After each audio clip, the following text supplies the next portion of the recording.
Thanks and enjoy the ride. In crowd, 815, in crowd, 815, in crowd, 815, in crowd, 815, 815. There we go. I'm pretty much guessing that this is true, Tom. Maybe you disagree. There are probably hundreds of thousands of people who have achieved obscure world records but were lost to time because no one ever knew it. I'm Greg. He's Tom. This is your In Crowd 815 podcast for the 13th, lucky 13th day of June, the year 2026, the latest it's ever been, my friend. In the history of mankind, my world record that I don't think anyone will ever eclipse is that I chewed the same piece of gum for 21 straight days. 21 days. Don't do that. That's not good. I'm actually kidding, but I did. But I seriously did. That was a total lie. But I really did do it for about 5 days in a row. I'd put it on the top of the headboard, and then I did something like that too. I think I did that too. I wasn't a kid. I was well into my adulthood. You just did it last week. No. Well, it wasn't that close. It was about 6 months ago. That's the story. I did once 5 days in a row. We got a great show for you and the person possibly still sleeping next to you. Give him a little nudge and say, Greg and Tom are talking. It's time to chat and find out what's going on here in the 815. We're going to be chatting with the president and co-founder of the Vanvleet Family Foundation. Susan Danforth is going to be joining us here momentarily. And before we get to her, we got some business to take care of, including this.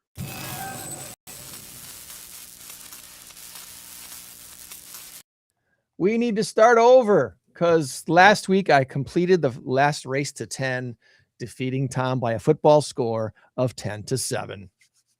Yeah, the same score the Packers lost to the Eagles by. And I was very disappointed in my offensive coordinator. I'm firing him. I know. I'm now calling the plays here. I was disappointed too. Big number of the week this week is a big one too. It's 45 billion, billion with a B. And the answer, is it pizza or pencil? Pizza or pencil? Put your guess in the comments, please. Maybe you'll win a fancy new t-shirt. I got this gray one now. What do they call this? Heather Ash, I think. It's a gray. It's a logo on the gray. You might win a t-shirt. You might win a hat. You might win lunch with the hosts of the In Crowd 815 podcast. Put your guess in the comments. Pizza or pencil. And if you're really feeling very creative this morning, put a little story in with your guest and tell us why you think pizza or pencil is the answer to the 45 billion number this week. All right. We had some shout outs. We'll do a little bit later on, but first let's go ahead and throw up a picture of Tom with Alex and this dude named Fred and bring Susan on the screen and welcome to the In Crowd 815 podcast, Susan Danforth. Good morning to you, Susan. Good morning. Thanks for having me. Absolutely. Good morning, Susan. Long time no see. How are you? I'm good. How are you?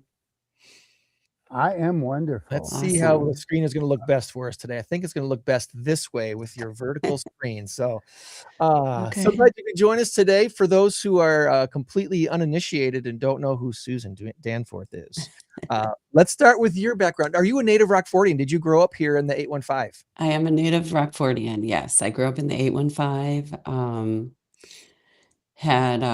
Went to Christian Life High School, went to Rock Valley College, and stayed rooted and had a family. Okay. So you were an Eagle. Yes. Can't bash on the Eagles. All my kids went to Christian Life too. So Yep. and my wife taught there for 19 Your wife taught there. Yes, exactly. So after high school and college, and you stayed here and had a family, tell us about your family background a little bit. Let's see. So I was a single mom and I had 2 kids with Darnell and Fred, and ended up meeting my husband who also had kids at a basketball camp, and we just became a basketball family. We brought our kids up playing basketball. There was the 3 of the boys played. Fred was the youngest of the three. We had Darnell and JD and Fred. And just for lack of resources and time, we made them all play on the same team, even though he was 3 years younger than everyone. And he loved it. So, and it made our life easy. And it ended up working out for him. And some kids rise to the challenge. And the funny thing about it, some don't. And obviously, yeah, he rose to the challenge. Yeah. And would get mad that he was so much smaller than everyone and didn't have playing time. And I'm better than them. And yeah. Well, the funny thing is, he was right. I remember, yeah, he was, wasn't JD he? was good as well. But Yes. Fred was so good in the early days at Nelson Storm. Yeah. Because I don't know if you remember my son. I Matt do. Yeah. with Fred and Dean Lowry. That's the thing I always like to tell people. I've known Fred since he was this tall, and all that. And I would remember JD going, "There you go, Fred. There you go, Fred. There you go, Fred." That's Matt and I do that all the time whenever we see Fred. Or "There you go, Fred." Yeah. It was so great. Those are some great days. It was some what fun I remember times. the most, and Greg, I'm sorry if I monopolize all this. We're in my territory. I planned on now. this. This was in my plan all along. Oh, absolutely. Perfect. You get to take the day off. So I remember. What's that? I said then he gets to take the day off. You and I got this. He gets the day off. Yeah. We got this. We got this. But anyway, I remember so many times little Fred's still not that big. In fact, if you look at that picture, I'm taller than him. And I told Fred, you could ask him. I said, "Fred, I'm taller than you. I should be the NBA star." Look at that. I'm like, who is taller than him? I should be the NBA star. Problem is, my parents smoked when she was carrying me. They stunted my growth. I should have been 6'8". I should have been an NBA star. Oh man. Now, Fred's much better at defense than me. He's got a better jump shot. He's faster. He's smarter. He's well. Anyway, I'll stop there. No, Fred is such a wonderful kid. I call him a kid. He's a grown man, but he's a kid to me. He's still a kid to me too. Yes. He's super. Oh yeah. No, he is a super individual. Fred has always been so accommodating. Now I understand if we were to go to that picture there was taken at the Milwaukee, right? The Bradley Center the year before it was torn down. The following year, Milwaukee. Yeah, the following year we went to the opening of the Pfizer. What's it called now? The Pfizer Forum. Pfizer Forum. Yeah. Pfizer Forum. The following year we went. I had another picture with him when he was in studio with us. Fred is such a superstar. He can't just arbitrarily say, "Yeah, sure, I'll be on your show." He can't do that. So we get the next best thing. We get Mom. That's okay. We love that. Yes. We love that. But anyway, so but I remember Fred being maybe the smallest kid on the lightweight Nelson Storm team, and he's running around the edge, and we're like, "Oh, we got this. And then there you go, Fred, and there he goes, and he's in and out and in and out and gone in 60 seconds, and it was amazing. We loved it. And you know what? Fred's a big reason why we won a championship, 2 championships, whether it was lightweight, heavyweight, doesn't matter. He's a big reason. Thank you. Reason. So anyway, okay, I'm done. No, not really, but I had to get that in. It's fun to recall the history of that and all the stuff that he was able to do here in Rockford, and obviously he holds Rockford close to his heart for a lot of different reasons, and it's amazing to me still that at the end of that championship run that he shouted out Rockford at the end of his interview, which we'll talk about that later, but how many NBA players ever do anything like that? I never heard it before. I've never heard it.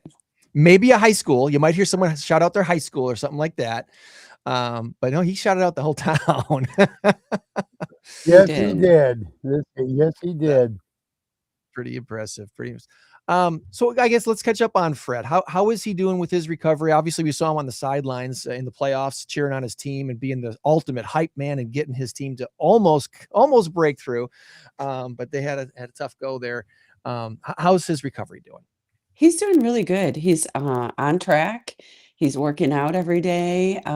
We really all are just arranging all of our time to give him the opportunity to get back on the court as soon as possible.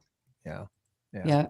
He's never been injured, so it was a big adjustment for everyone. And our family is very close knit, and so we've always just stuck together and do whatever is necessary. And this was just another time for us to come circle back and do that. Yeah. It's for never being injured for as long as he plays. That's pretty impressive in itself. So, but as we've seen with other professionals over the years, when those major injuries happen, not all of them have what it takes to recover from that sort of stuff. I mean, it's It's a lot. it is It's a a lot. lot, and there's a different level of discipline. Obviously, Fred had crazy discipline to do what he did at his size and to become what he became. But this is a whole nother ball game, really, if if you want to put it that way, right? For sure. Like this is something where everything's out of your control. And everything's always out of your control, but you're in it and you can maneuver and make sure that you're doing your part. And this is just another situation where he's doing everything on his end to do his part. Yeah. Where does he spend most of his time these days as a Houston Rocket now? Is he kind of got a nice place in Houston where he spends Most of his free time is spent in Houston, yep, where he has access to their gyms and facilities, and his trainer is here. So, yeah, Houston's quite the town. It's a Houston huge. is so When he much comes fun. to town, Yes. is it like Go I ahead. have not been to Houston. I've been to Texas a couple of times, but when he comes to town, is it kind of on the hush hush? Like you have reporters calling saying, "When is Fred coming in? When do we want to interview him?" Or No, is it we try kind to of he do it just as comes in quietly as and possible. And it's a little it works for the I would most part imagine, until he makes a target run. Yeah, I mean, yeah, Yeah. yeah. he's got a bit of a distinctive look. It'd be kind of hard to hide under a hat and glasses. I mean, Yeah. even He sure tries, but yeah. Yeah. uh, the smile, the beard, Here's a you can't funny hide that. story. When Alex and Alex Gary was the guy in the photo, Mhm. we went up there to the Bradley Center. We were all interviewing him, and there were a ton of guys there. There were 20 guys asking Fred questions. And I was going to ask him, this is what I wanted to ask, and I never got a chance to. Hey, Fred, when you're in a bar or a restaurant in Toronto, do you get free meals when you tell everybody you're Drake? That's what I wanted to say. Because he looks so much Oh. like Drake. Yeah. And I never got a chance. Because the next guy, next. Okay, that's it. No more questions. I'm like, dang it. That was my moment right there. I could have been on ESPN. But I will say this. You're a bona fide star, and I do mean that. He is a star. He may be a superstar.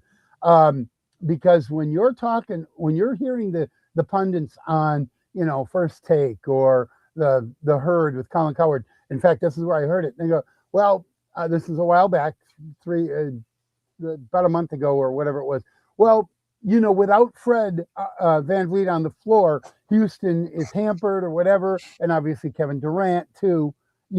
But without Fred on the floor, it's a different ball game. I'm like, yep, there you go, Fred. Yeah. There you go, baby. Yeah. It was so cool. So cool.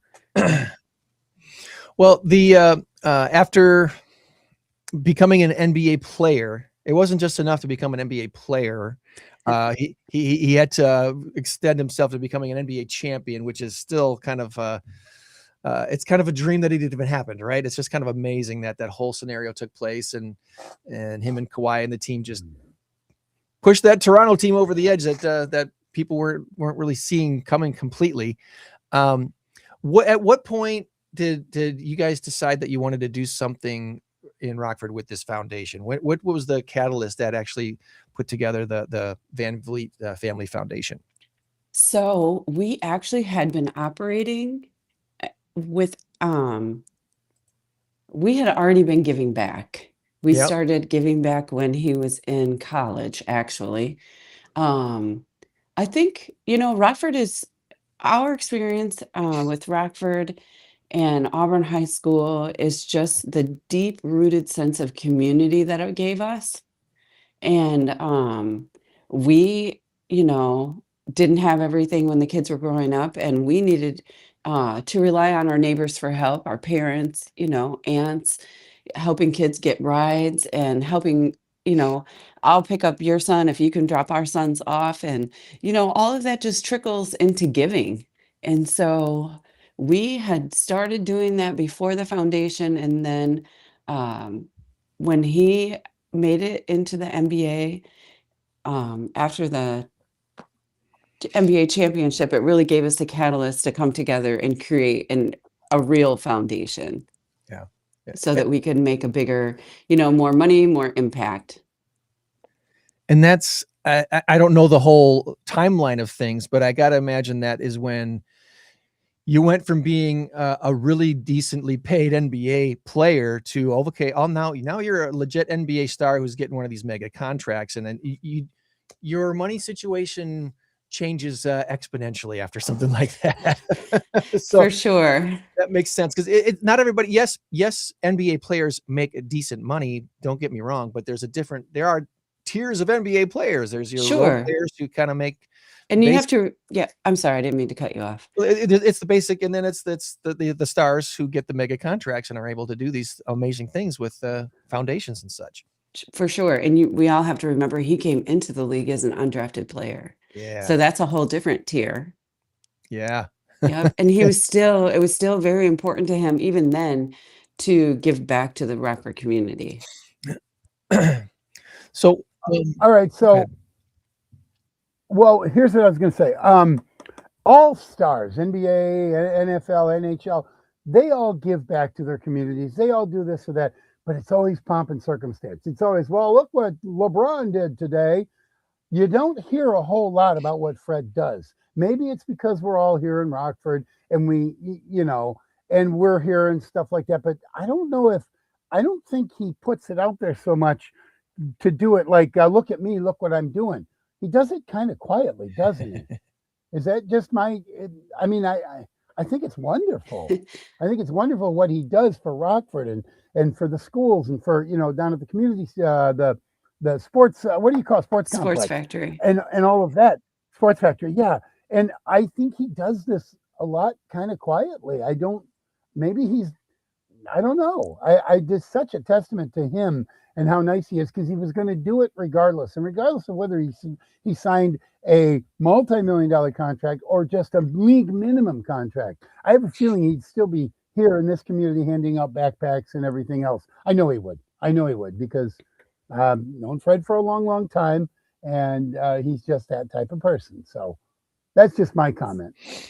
Yep, for sure. And he, it's more important that the work gets done than what he's given credit for in his eyes and all of our eyes. I think when you're in the trenches and you're doing things out of them kind of, it's just out of our heart.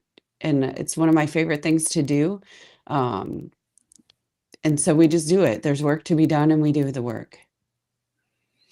It's one of the things that a lot of not-for-profits and foundations have found over the years is that it's not just about the money. As important as the money is, what is really important is the partnerships and the collaboration that takes place.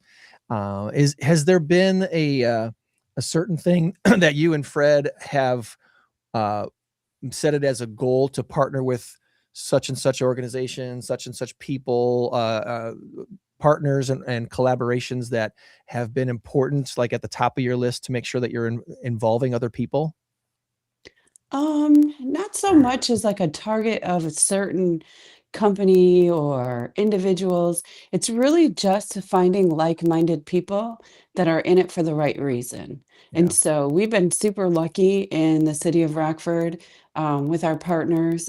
We have Hard Rock Casino came right in and started contributing.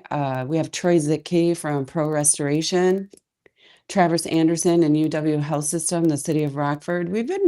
I know I'm leaving people off the top of my head, but we've been very fortunate and had some really great donors, partnerships to help us keep going. Mission about, I want to make sure we could, as we put up your Vanvleet. That's hard to say, Susan. Vanvleet Vanvleet, yes. Family Foundation. You Vanvleet, sound yeah. like my 2 and 3-year-old granddaughters when they say their whole name. It's so cute. Slow down. Yeah, Vanvleet. Vanvleet Family It is Foundation.org. Yeah. Yeah, it is a somewhat unusual name, and so many people call it Van Fleet with an F, and it Sure. drives me nuts. And And you we used know, to have, autocorrect does the same. So there you go. it does, because Vleet, VLEET, is not a word. Fleet is. So, but after you train your computer and your phone, then it's correct. But when national people do it, and they don't so much anymore, but when they first burst on the scene. And Greg, you remember a guy named Dave who used to have a sports show on ROK back in the day. I produced it. It was before you and I came on. He used to say Van Fleet, and it drove me. No, Dave. Dude, it's Vleet. It's Van Vleet. Get it right, or we'll set your tires or something. I just saw him about 2 months ago, Dave. Did you really? Yep, I did. It was good to catch up with him for a minute. Yeah. So obviously the NBA is the NBA. So whether or not Fred stays in Houston for another year, 5 years, 10 years, there's just no telling, obviously. If you had to make a guess, do you think he is able to finish his career in Houston, or do you think he ends up getting traded again, or deciding to make a move himself, take his talents to South Beach or whatever? What would Fred want to do? Yeah, I want him to take his talents to Milwaukee. That's what I told him. I says, Fred, when are you coming to Milwaukee? Yeah. When he was in the studio with us, I said, Fred, I said this on the air, when are you coming to Milwaukee? And he laughed. Milwaukee or Chicago? How sweet would that be? Oh gosh. No, not Chicago. Milwaukee. That's my team. I think that he loves Houston, and as much as he loves Houston, it's my hope that this is where he will finish his career. Yeah, I don't blame him. I don't blame him at all. Houston's a great city with so many opportunities and such a great place. So yeah, I totally would make sense. Go ahead. Well, Susan, do you have any idea what Fred's plans are after? Let's just say he comes back stronger than ever, wins another championship, whatever. And in about 3 or 4 years or 5 years, he says, you know what, I'm done. I'm calling it quits. Even if he called it quits now, he's got a championship under his belt, which is what 90% of NBA players can't say. Yeah. Excuse me. Do you have any idea? Has he shared with you what he might want to do? He's a smart guy. I mean, that is the one thing that people don't understand about Fred, how smart he is on the court, off the court. He could do just about anything. Do you think he wants to coach? Do you think he wants to open up a business? I mean, and maybe do more with the Fred VanVleet Foundation or anything like that? Any ideas, or do you not feel comfortable saying anything like that? I don't feel comfortable totally saying it, but I will say that he is always, since he was a little boy, I'm going to play in the NBA, and that's what he's doing, and he's living his dream. He, not only won a championship, he was an NBA All-Star. Yep. And that's where all of his concerted efforts are at now. He's obviously a very, very smart businessman, and he already has things going also that run parallel. He's also now the current MBPA president. That's right. I forgot. So I missed that one. You're right. He has, so right now that's where all of his concerted efforts are going. I understand we always want to know, like, what's next, but his pot is pretty full right now, and he's still going, absolutely. I think that it's, I was so proud of him when he did become that. And, you have to be very respected among your peers, and they are all trusting him to lead them in a good direction. And that's because they too recognize how good he is at what he does and how smart he is. For sure. Like I said, the reason I asked that question is I would love to see him coach. I would. And I don't know if he's got coaching in his blood. I don't know if he wants to do that. He may be more of a go-getter, but I think he could teach a lot of young players who come into the league. I think he could teach them so well. I would love to see it. But anyway, I digress. It's whatever he does, he will succeed at, and that's the bottom line.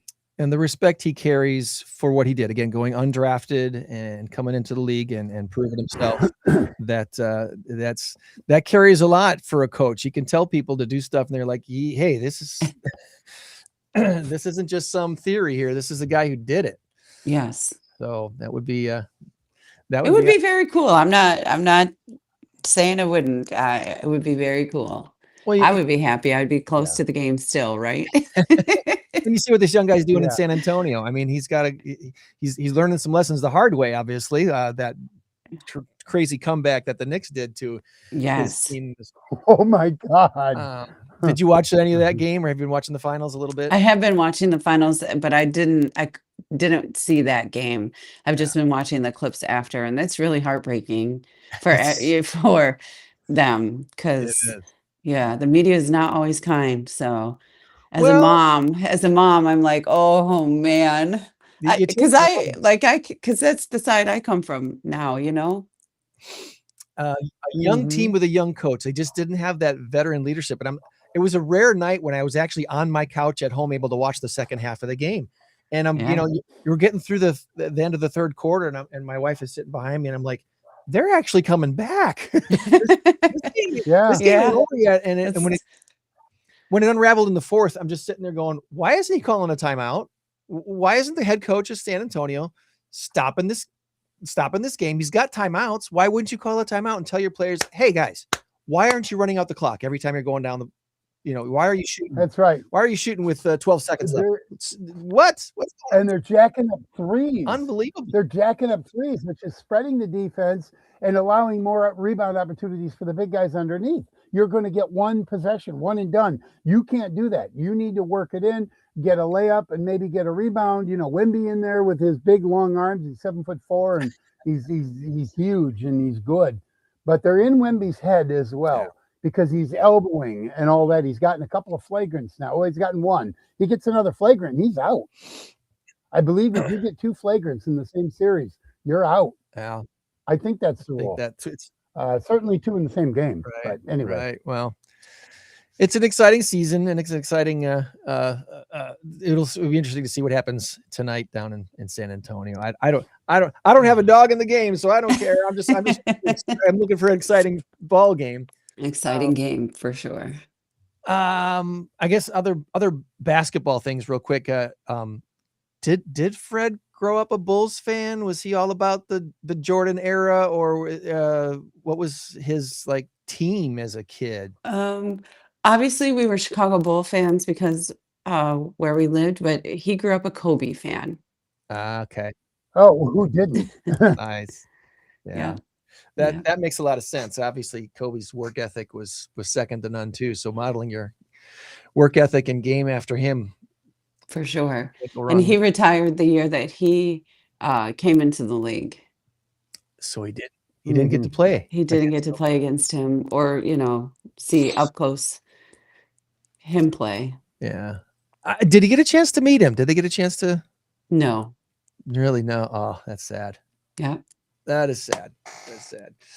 That's still kind of one of those surreal things that Kobe's no longer with us. That whole tragedy. Yeah. And the sad thing is, they say, do you remember where you were when this happened? I know exactly where I was when we got the news that Kobe had died in a helicopter crash. We were doing a trivia event up at the G5. Were you really? With my former boss. And we're like, oh my God, that's it can't be a joke, because no one jokes about that. But we're like, Kobe Bryant dead in a helicopter crash? He's like, that can't be right. He had just retired, right? Like a year or two before, or something. He was like 38 or whatever. And his little daughter with him, and oh my God, that was so sad. So not necessarily a Lakers fan, but definitely a Kobe fan. Definitely a Kobe fan. Yes. That makes a lot of sense. That's cool. Well, If somebody wants to plug in to the Vanvleet Family Foundation, if you're looking for, obviously donations are going to help here, partner with the foundation and do things for the 815 here. If someone wanted to volunteer, is there some stuff coming up that people can plug into? Yeah, so we have in August, we have a back to school giveaway in Rockford. It's at Auburn High School. Okay. And it also has the 4 schools that feed into Auburn. We all join together and do one welcome back to school day. So it's Auburn, McIntosh, Kennedy, Lewis Lemon. Oh gosh, and there's one more. Probably Ellis. Ellis? It might be Ellis. It might be Ellis. So we're all over there. The principals are there, school staff, support staff, and get the kids ready for their first day of school. Are these basically the schools that feed into Auburn? These are all the schools that feed into Auburn. Yes. Yeah. Okay. Yep. And I believe that all the schools started doing those. But with our ties to Auburn, this is where we set up. And that makes total sense. Total sense. And from there, from the back to school drive, then we roll into Thanksgiving. And my favorite event ever is our big turkey drive. The big turkey drive. Yep. We have about 200 to 300 volunteers that show up. Wow. We unpack trucks all on the same day and pack bags and give away 1,000 meals that feed anywhere from 6 to 8 people. Yeah, that's Yep. Turkeys from Fred. There we go. Yes. Yep. And it's exciting too, because we started with giving the very first year, we only had enough to do 25 turkeys. Yeah. And we've grown to give out 1,000. So that's awesome. We'd love to do more. So if anyone would like to join us and donate, we would greatly appreciate it. From there, we roll to a basketball tournament the very next day at Auburn High School, the Fred VanVleet Classic. We bring in teams out of state and in state for a great week of basketball. And then we also do things in Houston. Also, we adopted a middle school this year. We do game events with those kids also, and all of our work with the Rockford Park District. Cool. Okay. So a couple questions. Of the 82 games per year plus playoffs, how many do you physically get to go to? And I'm sure that number has probably waned since he's been injured, but on average, just any average year, 25 games, 50 games, 10 games? I would say it's probably closer to 20 or 25. That is cool. Yeah. That's a good number. Yeah. Because hey, listen, son, I love you, but man, I can't be on a plane and then another plane over to Miami and then another. Oh yes, plane I back to can. Houston, and then okay. Oh yes, right. I can. Absolutely. Yeah. It's how much time do you want to spend with your mom? No, just kidding. Now, does he ever say, "No, Mom, Kevin Durant and I, well, we're going to do dinner tonight. I'm sorry. I can't do dinner with you. We got a team meeting. He's got a life. He has a life. He does tell me no. I will say that. But my favorite no story is the NBA championship run with Toronto. We all showed up to Game 6 in Toronto. Oh, yeah. And they lost. Yep. So he said, y'all are not coming. I'm going alone and we're going to finish this. And they did. And then I was sad because here he is winning an NBA championship alone, but it was okay. We all celebrated later. Well, I want to make sure I did share the link to the foundation website. I want to put the Facebook page in the chat as well, so people can go directly to the Facebook page and follow you guys there. Thank you. Make sure that's in the chat. So if you're following along with us today on YouTube or Twitch, LinkedIn or Rumble, or Facebook. You should see the link already in the comments section, but if you're on one of the other platforms or watching later on Spotify, it should be in the show notes description there as well. So when was this picture taken, Susan? When was this? Gosh, was that maybe 3 or 4 years ago already? Is that the BMO? No, that's at No. Pfizer. That's Is that how you Pfizer. say it? Pfizer? Pfizer for okay. Yeah. Pfizer, Yeah, yeah. because that's Marshawn. And I don't believe that he plays for them anymore either. Okay. Yeah. All right. So normally we take this many kids throughout the year, and that year we chose to do everyone at one time. Gotcha. Wow. Yeah, so it was pretty cool. We had 3 busfuls of kids, and they collaborated together, and we brought them. And so normally when we do a game experience, the kids get money to eat with, and then the game and the t-shirts, and we ride coach buses. And then that year, Marshawn and his camp gave them all a gift. Nice. So everybody walked away with I believe it was a backpack and t-shirts or something. But yeah, it was really fun. Well, is there something that you haven't done yet as a foundation that's kind of I like to call it, once upon a time back in the day, I learned something from a seminar somewhere, and they said, what is your BHAG? And what is your BHAG? And it stands for big, hairy, audacious goal. And the speaker told us at this seminar, was like, you know what makes life really fun and interesting? To always have some big goal in front of you that's so big and hairy and audacious, it scares you a little bit. It makes you wonder if you can even accomplish it, but it gives you that reason to stretch further than you might have ever gone before without it. So do you have a BHAG, a big, hairy, audacious goal for the Vanvleet Family Foundation that you're maybe haven't even started yet, but it's in that germination in the back of your mind, you're trying to make it grow, and you're wondering if you can ever make it happen? Yeah, it would be, really to be able to take these game experiences, on the road. Yeah. It's very important to our foundation to give kids exposure to things outside of their neighborhood, to see that anything is possible, and that they also have an opportunity to do things. And it's very important to us to do that. So that would be one of my bigger things that I would love to do. So the number of kids in this photo behind you right there, if all of those could board a plane and go see a game in Houston, is that kind of what you're trying to tell me here? That would be amazing, right? For them, for us. Obviously, that would require a lot of chaperones. Right. Yeah. Right. But yeah, something along that line for sure. Hey, if you've never been on a plane before, you can register to go on the Vanvleet Family Foundation trip to Houston to watch Fred play just a random game in the middle of the season down in Houston, getting out of Rockford for a weekend or a middle of the week thing. That would be an awesome goal. That would be a very cool thing to do. And Tom would be glad to be one of your chaperones. I know he would. Oh, absolutely. Yeah. Yes, we would be happy to have him. Absolutely.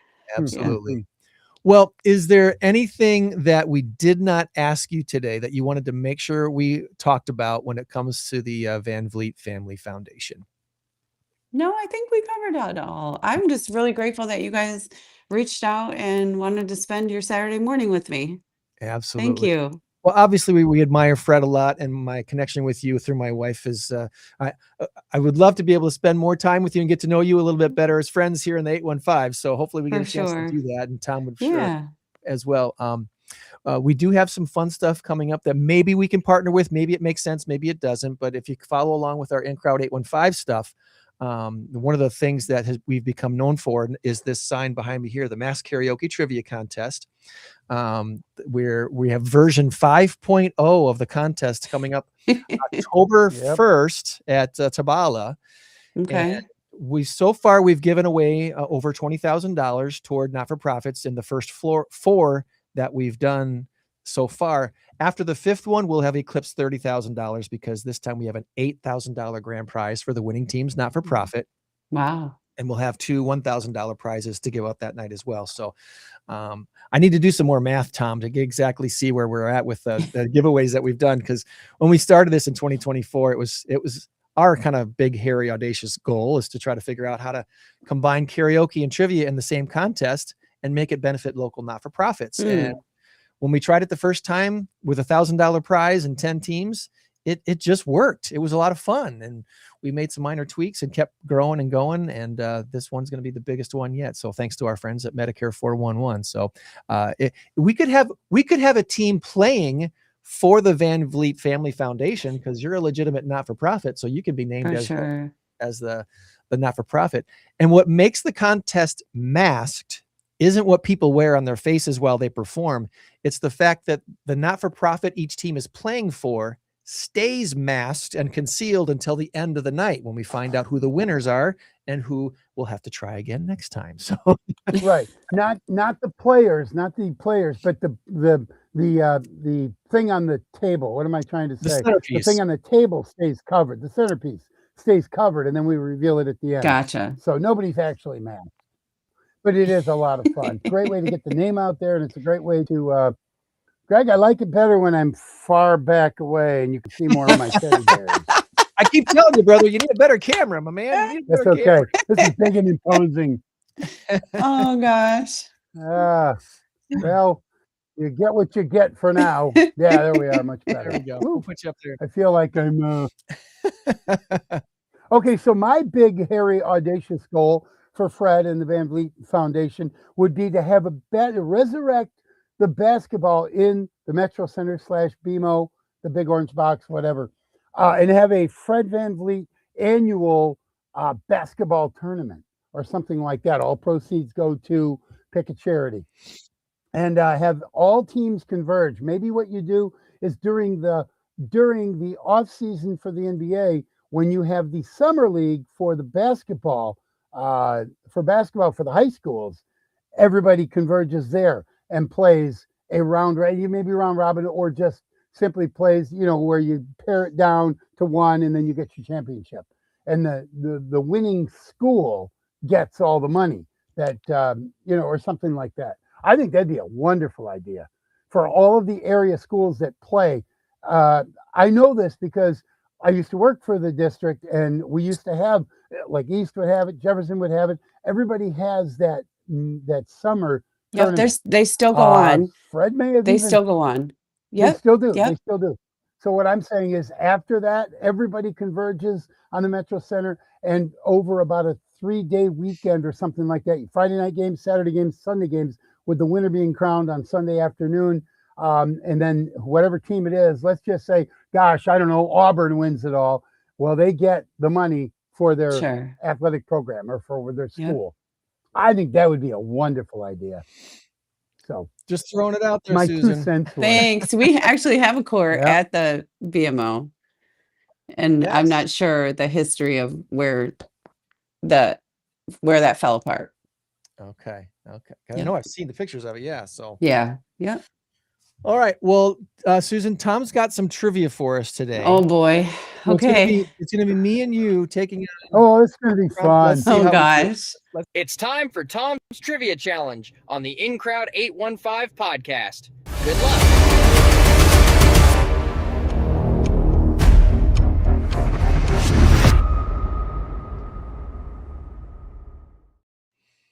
All right, Tom. 7 questions.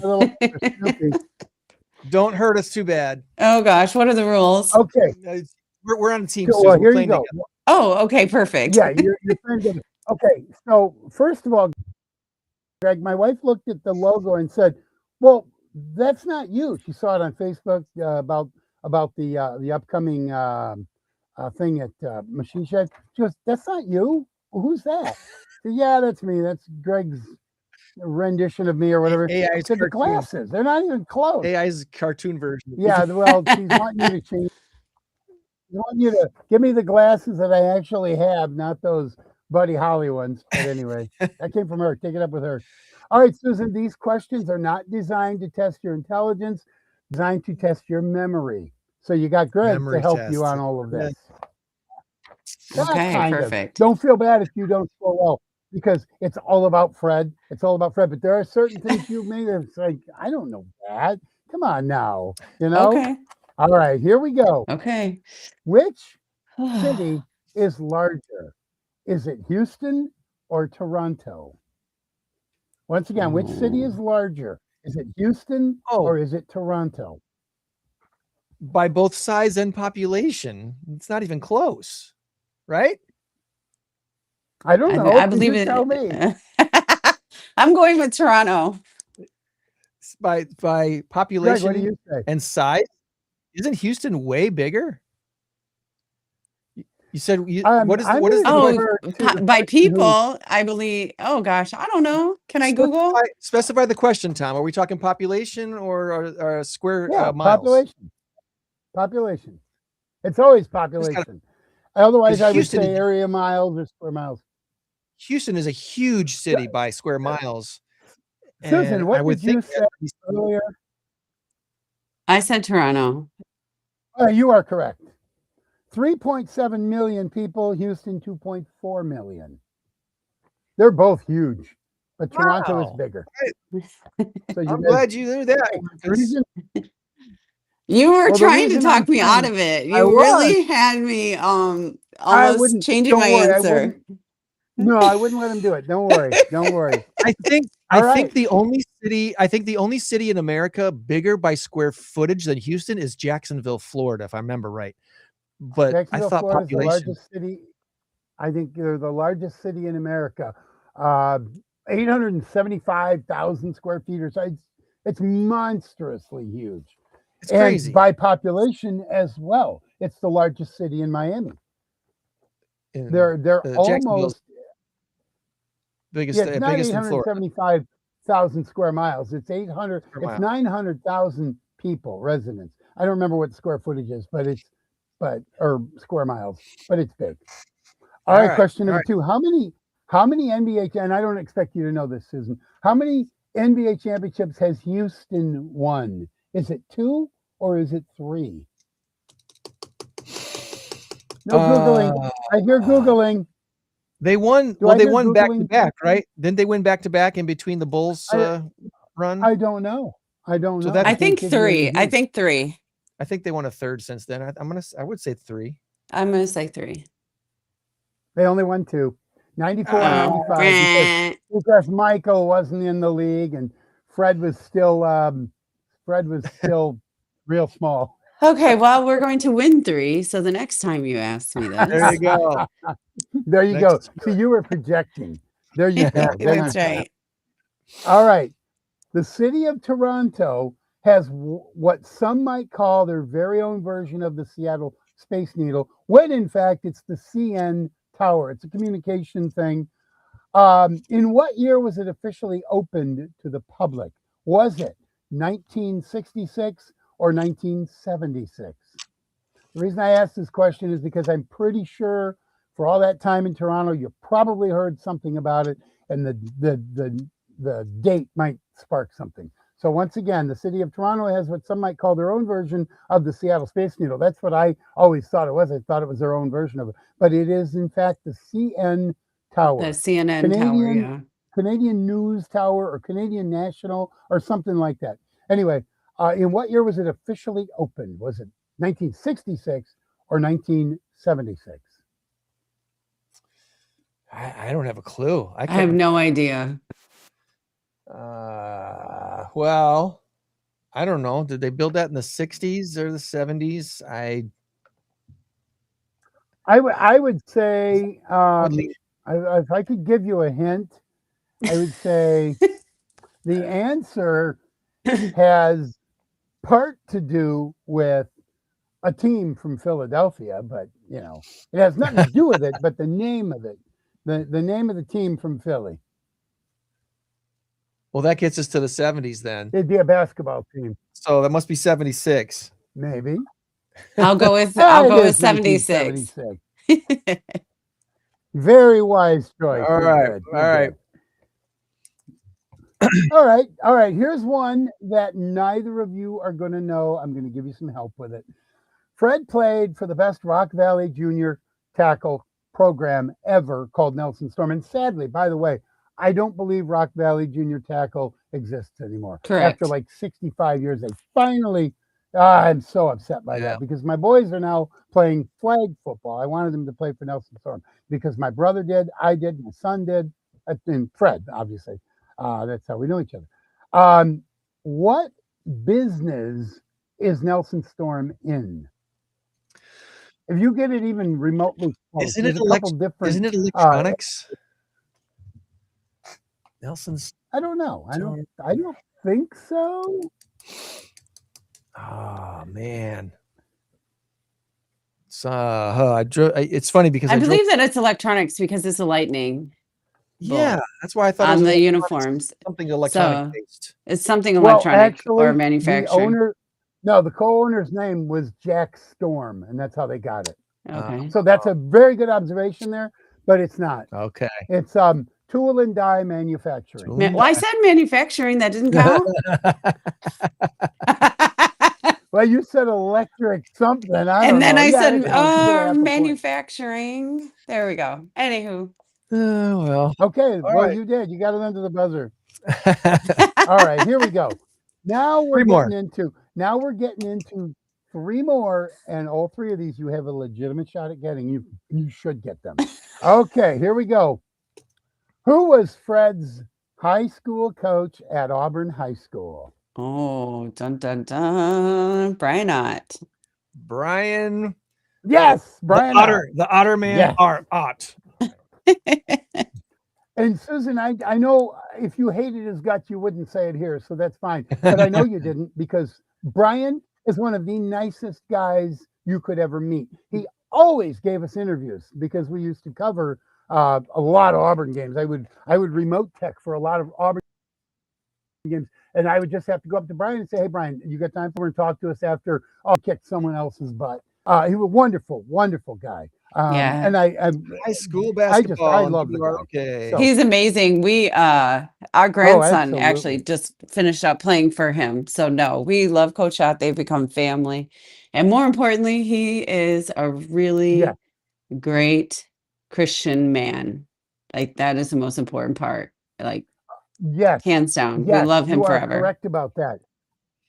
Yes, you don't hear foul language coming out of his mouth. I mean, not that anyone who slips isn't a Christian. I'm not saying that, but I'm saying he. No, because my husband is the complete opposite, and he also is a Christian. But yes, yeah, that it happens. You know what? I mean, the funny thing about it, the Bible does say don't use curse language, or coarse language or whatever. But if you call somebody a name that's not a quote unquote swear word, well, you're doing exactly that. So an occasional swear word is, it's fine.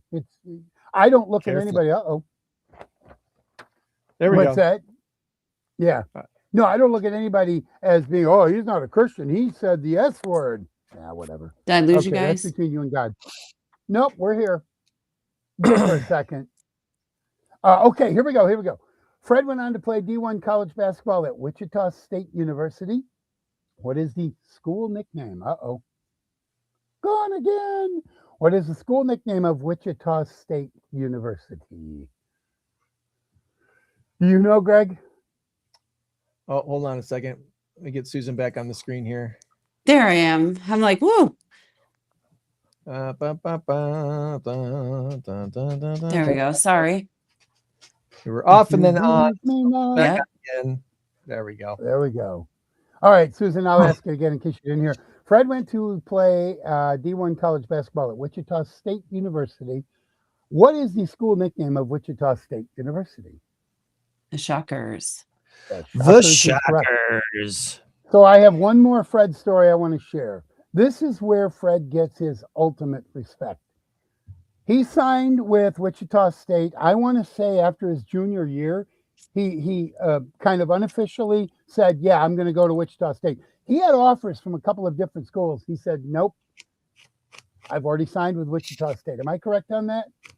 He had given a verbal yes to them. Yes. Yeah, because that's what I mean. Yep. He verbally committed and he honored he honored that commit. You are correct, yes. And And no one's going to look down on you if you say, listen, Illinois gave me a better offer, or back then we didn't have NIL money, but I mean, he stuck with Wichita State. Oh, I was so hoping that shot would have hit Kentucky, would have put them in the championship. Oh my God. I was on my feet watching. Yeah, I know. And you know what? It's okay because he came and won an NBA championship. And I guarantee you, if you ask any NBA player, would you rather win a college NCAA tournament or an NBA championship?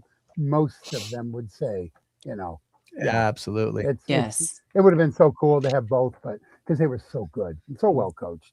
Oh my God. Okay, final one. And Greg, you can actually play that soundbite now. All right, I'm going to see if this works. This might work. Okay, this is the final question. Tell me when to hit play. Go ahead, hit play. From a player between the lines, can you describe what it was like competing in this series? It's stressful. Those guys don't make it easy, man. They're the best in the business for a reason. They've been the best for a long time, and so it took a lot of effort on our part, a lot of focus, a lot of resilience. They don't give you anything, so you got to go out there and take it, and we were just able to maintain over the series. Throughout the game, but particularly in the fourth quarter, the ball found you and you either had to take shots or make plays. So can you describe, as the ball was making its way to you, what you were thinking? That's what I do. That's what I worked for all summer. Had the confidence in myself. My teammates had the confidence in me.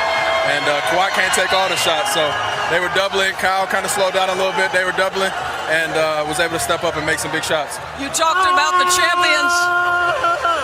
Yeah, boy! You talked about the champions you were looking opposite, and there was a moment where perhaps one of the best to ever do it, Steph, found you. Can you describe that exchange? Just got to meet the challenge, man. He scored 1,000 points in this series, it felt like, but just want to make it tough on him and, try to earn some respect there. Battle, scratch, claw, foul, do what I got to do to try to help our team win. And obviously we have a ton of respect for those guys, but, we're going for them, and we want to take them down. We were able to do that. Sounds like the story of your life. Congratulations. Yeah, thank you. Rockford, it's for you, baby. Love that.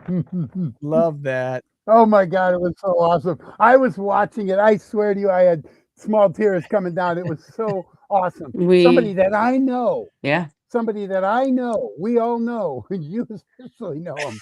You birthed him. But anyway, I'm watching that. It's like, oh my God, this is surreal. This is awesome. Yeah, I think we were like half. For you, Rockford. Yeah. You're what? What's that? I think we were like halfway through the fourth quarter, and we were on the couch, and I was like, "Oh my God, we're really doing this." But it felt right and it felt normal too, in that situation. Okay, so here is your question.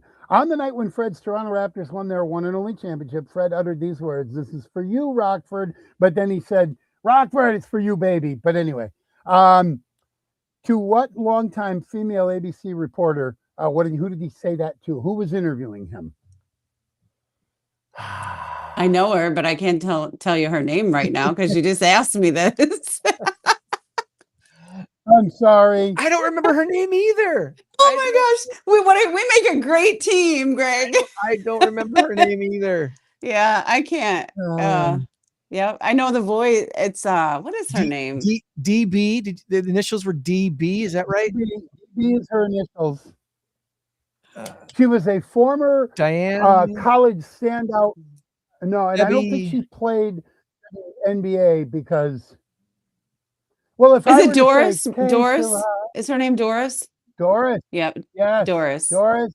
Would it be Doris Burke? Yep. I was going to say that too. I was thinking Doris Burke, but yep. Okay.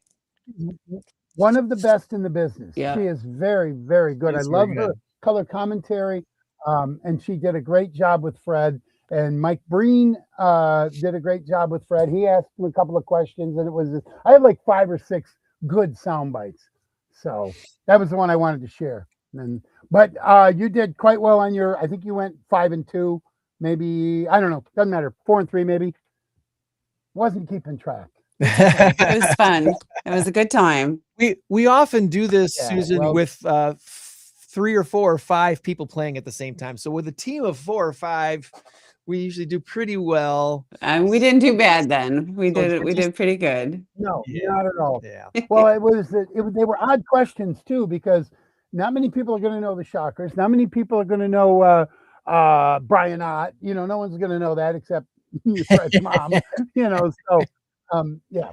This was a very. I was writing these questions. Greg had said, make sure we have maybe some Houston and Toronto stuff. I said, screw it. I'm going to have all Fred, Houston, Toronto championship stuff like that. There you go. All of that. Yep. So it was fun writing this. So well.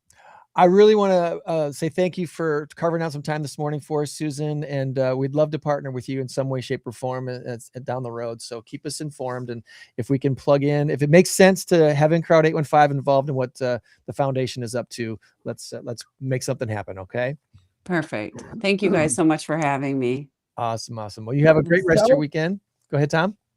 And when you talk to Fred, tell him I said hey, and that I'm still thinking I should have been the NBA star because I'm a little taller. I'm kidding. I gotcha. Just tell him I said hi. I will. You don't have to tell him that. But anyway. All right. Thank you guys. It was a pleasure. All right. Have a good one. You too. Bye-bye. Bye-bye.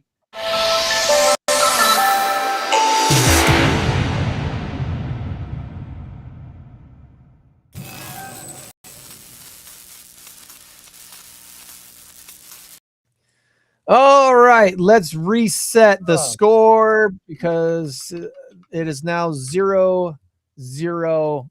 Boom, just like that. And our big number of the week this week is a really, really big one, friends. It is 45 billion is the answer. Could have gone either way because I've ordered 45 billion pizzas in my life, and I've probably broken 45 billion pencils in my life. So, by the way, that was such a great interview. Susan has always been such a wonderful person. I mean, I don't know her that well, but I know her through football. We've talked many times. And I know she probably doesn't remember a whole lot about, back in the day and all of that, but that's okay. That's okay.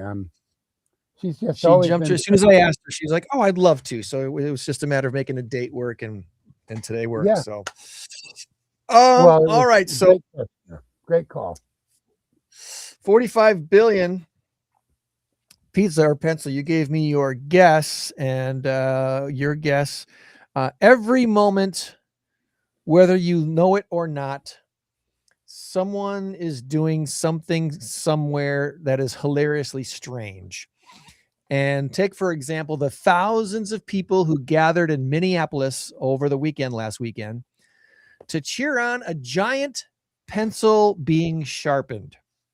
The event, which began after a fallen oak tree was turned into a 20-foot number 2 pencil, celebrated its 5th year last week with performers in pencil costumes, dancing, fanfare, all before the ceremonial sharpening.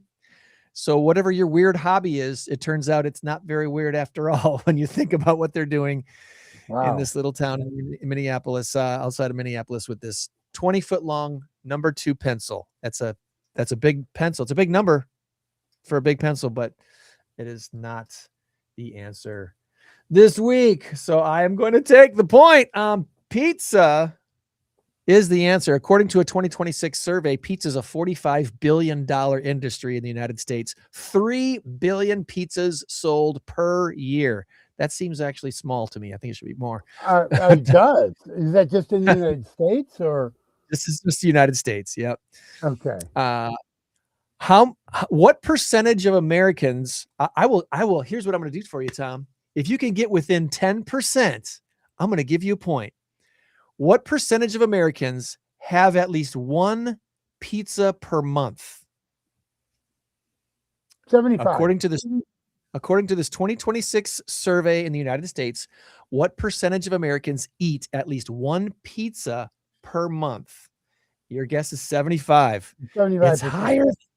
It's higher than that. It's 93%. Wow. Oh my gosh. We love pizza.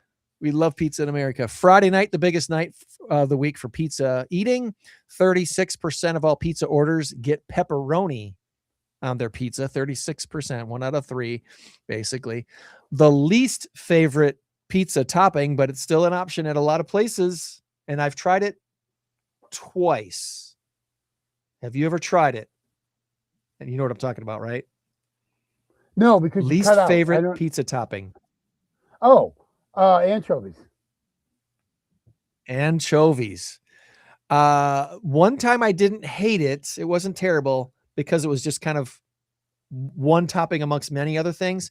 The other time I tried it, it was like the main topping on the pizza, and I hated it because it was so overwhelmingly salty.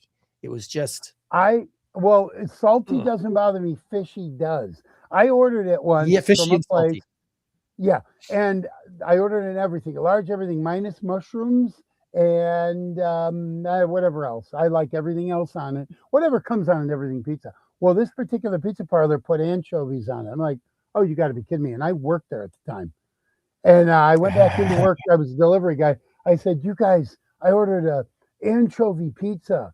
I ordered a pizza the other night. You give me anchovies on it. On the everything, you gotta ask, are you okay with anchovies? Or take them off of it. And if somebody orders and everything, okay, that does not come with anchovies. Do you want it on? It's no extra charge. Oh, yeah, absolutely. Or no.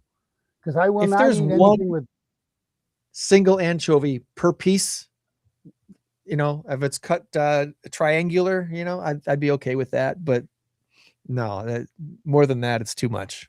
It's too much. Itchy. It smelled coming out of the box. I'm like, oh no. Oh no. A large everything, and it was big, and it was it was like massive and cheesy and everything. And as soon as I fish, I'm like, no, I can't eat it. Gave it to my neighbor. No, thank you. Then the final stat from the survey that I found interesting: Americans eat approximately 100 acres of pizza every day, which amounts to about 350 slices per second. That's a SPS. Those are stats that are completely lost on me. It's so dumb. 300 acres. How much is? Well, that's a lot. I don't know. You can't fathom that.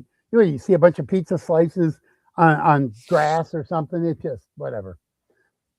So the size of the average lot that a house sits on is 1/4 of an acre. So picture your entire yard and your house, and the whole plot of where your house sits, times 400, and that's how much pizza is eaten every day in America. Wow. All right, so how much time do we have left? Because I'm at 23% and it's going down rapidly. I was going to go plug in, but if we're going to be only 5 more minutes or something.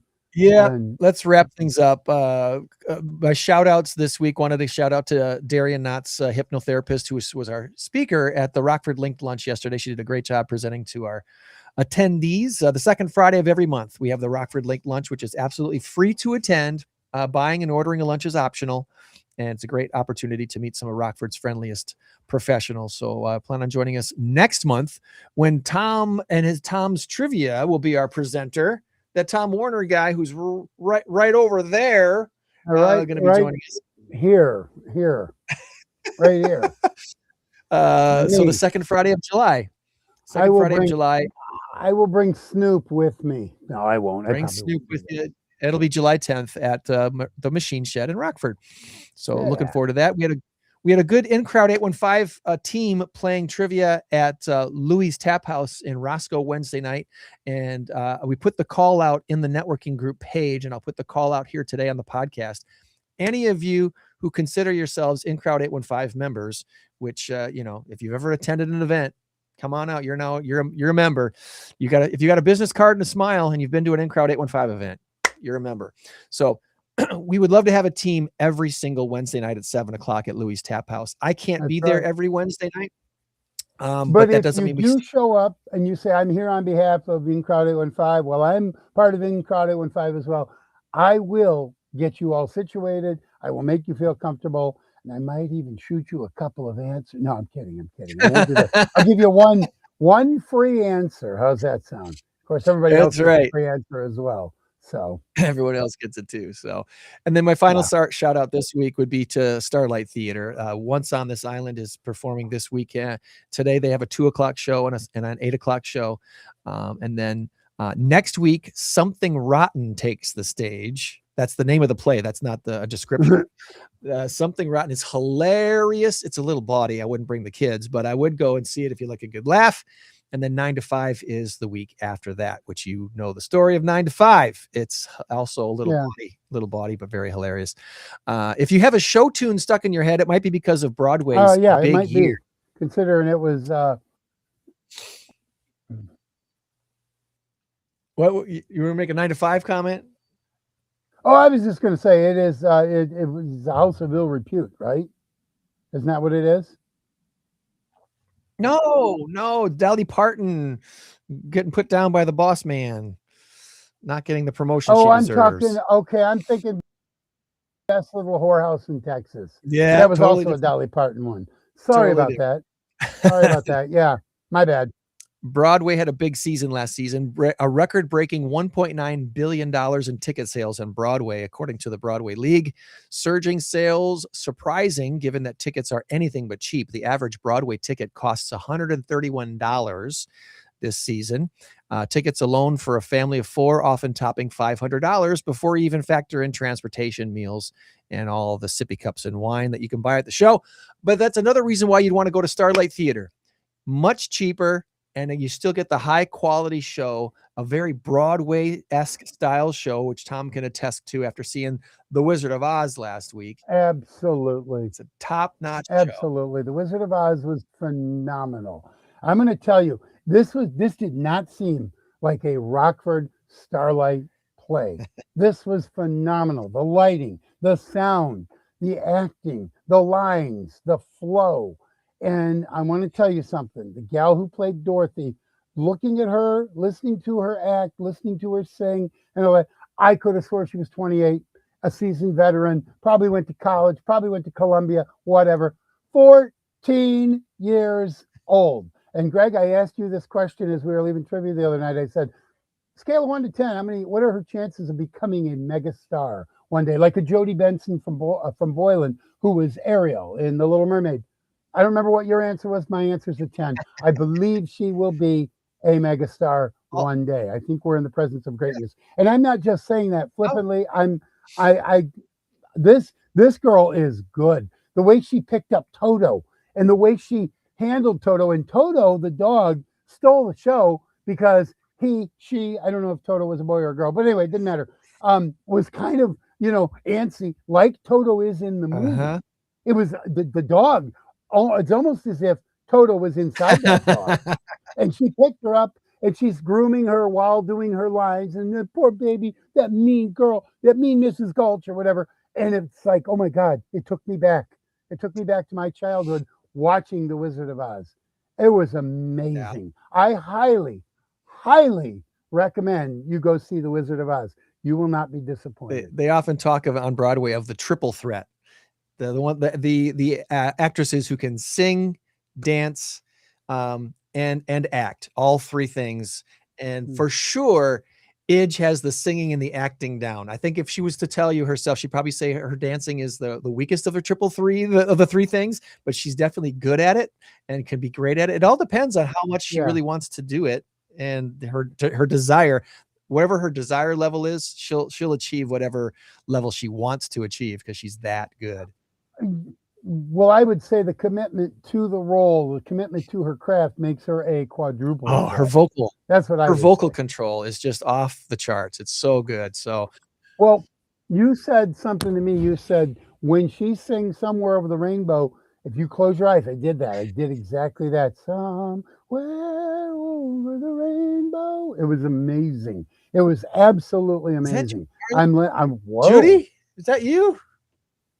Yeah, I think she's been reincarnated. Amazing. Bring back Liza too. That's amazing. So Wizard of Oz will be back on the stage the week after July 4th. So you do have one more chance to catch that show if you'd missed it the first run. And Starlight Theater tickets are in the $20 range, not the $131 range. So you're going to get a great seat in a great theater and see an amazing show. The change for this year's shows that is different from years past is the Wednesday and Thursday night shows start at 7:30. They start a half hour earlier than they have in the past. They heard patrons say that a lot of the shows are going too late at night, and so especially on a weeknight for those that have to work the next morning and such. So we heard your plea, and we made this adjustment, and so far everyone seems to be very happy with it. The Friday, Saturday, and Sunday shows, evening shows, those still start at 8 p.m. And every show has at least one matinee. So the Wizard of Oz matinee show already happened. It was last Saturday, so that's already there's no other matinee opportunities to see the Wizard of Oz unless you're part of the buyout show. We have 3 companies that bought out the theater for Wizard of Oz. So there will be shows, but not open to the public on Monday and Tuesday of the second run, and on Sunday afternoon. But those are not open to the public. Those are buyouts by companies. So Wednesday, Thursday, Friday, Saturday, Sunday nights, the second runs in July for all 4 shows. So come on out and see the shows at Starlight Theater. Yep, you won't be disappointed. You will not be disappointed. I think that covers all my shout outs for the week, Tom, unless you had anything else, buddy. No, I do not, other than some Packer football. Just real quick here. Marshawn Lloyd, they're thinking big things for him. If he can stay injury-free, we may have a 1-2 punch like nobody's business. And that's if Josh Jacobs, if everything works out for him, which I think it will. I think people may have jumped the gun on this, and I am not defending Marshawn or Josh Jacobs at all. If he did what was said, he needs to go to jail, period. Off the team, out of Green Bay, go to jail. But if he didn't, he deserves his day in court. He deserves his day in court. And I have what's never considered is the other party. You got. That's right. That's right. And I have no dog in the fight because I don't put the Green Bay Packers or anything like that over the interests of others, especially in something like this. This is serious stuff. Oh, yeah. It could be serious stuff if in fact what he did was true. So no, I'm absolutely not willing to say no. I'm pretty sure he's innocent. I have no idea. I wasn't there. We'll let the courts decide it. So the other thing is Lucas Van Ness is a beast. He is making Jordan Morgan look like a bad high school player. Watch out. He is absolutely tearing it up. And if Lucas Van Ness proves out to be who we thought he was when we drafted him as our number one pick, our number one, first round, our first pick in the draft. I think he was like the 15th overall or something like that, or 8th or whatever it was. We drafted him very high. So he should be good. He should be up there. And I think he will be. So I am looking for really good things. And this Jonathan Gannon thing, I thought when Jeff Hafley was hired, he said all the right things. He did all the right things. And we had a really good defense the first year. And we had a really good defense the second year for part of the season. A lot of Jeff Hafley's problem was his head coach, Matt LaFleur. And if Matt LaFleur can figure it out and stop jacking around, I saw a soundbite yesterday and it was interesting. They said in that Philly game, it was 4th and 1. We had a chance to take the lead. 4th and 1. And the Philly guy is calling out our play, 54 right, or something like that. And guess what? It's a 3-yard loss. We gave up the ball. That is garbage play calling. That falls squarely at the feet of Matt LaFleur. This is his last year. I'm calling it right now. If the Packers don't make the playoffs, or if they go 9-7, first round exit, or if they go 10-7, 6th round, 6th seed, 7th seed, and they falter, he's gone by Monday. Okay. All right. Bold prediction. I hope they put it all together. Micah Parsons will be about 5 to 6 weeks in. I hope Lucas Van Ness can do his thing. One last shout out. There's so much talking about. But one last shout out that I forgot. I'm so sorry I forgot this. NAMI Golf Day on Monday was amazing. We got to play all 18 holes in between the rain. It rained before, it rained after, but it didn't rain during, which was amazing at Forest Hills Country Club on Monday. So Danielle and her crew at NAMI, kudos to putting on another great event at Forest Hills Country Club for the Mulligans. Mental illness. Thank you, NAMI. Great day at Fort. And I'll say this again. Danielle is a wonderful, wonderful person. You know, she called me and said I won a gift basket, and I think it might have been my son who won it. So I gave everything to him because I think I bought 12 tickets for $10, and I went ahead and doled them out, 6 to him, 6 to me.